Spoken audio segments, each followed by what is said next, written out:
జరుగుతుంది. ఇంత మహిమాన్విత క్షేత్రం మన తెలుగు రాష్ట్రంలోనే గుంటూరు జిల్లా మంగళగిరిలో వెలసిన లక్ష్మీ నరసింహస్వామి దేవాలయం. ఆయనే పానకాల స్వామి అని కూడా అంటారు. భక్తులు ఎంత పానకం సమర్పిస్తే అందులో సగం తాగేస్తాడు, మిగతా సగం తిరిగి భక్తులకు ఇచ్చేస్తాడు. ఇంతకీ ఇది స్వామివారి మహిమేనా? నారసింహుడు కొలువైన పర్వతం పీల్చేస్తుందా? ఈ రహస్యాన్ని తెలుసుకునే ప్రయత్నం చేద్దాం. అట్లాగే అసలు పానకం వెనుక ఉన్న అంతరార్థం కూడా తెలుసుకుందాం. సాధారణంగా పానకం త్రాగేటప్పుడు మనం గుటక వేస్తాం. అలాగే స్వామివారు కూడా పానకం త్రాగుతున్నప్పుడు గుటక శబ్దం వినిపిస్తుంది. ఇది స్వయంగా భక్తులు విని చెప్పిన నిజం. పానకాన్ని బాటిల్లో తీసుకెళ్ళినా, బిందెతో తీసుకెళ్ళినా అందులో సగం మాత్రమే స్వామివారి నోటి గుండా లోపలికి వెళ్తుంది.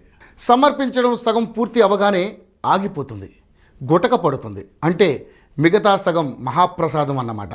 రోజు స్వామివారికి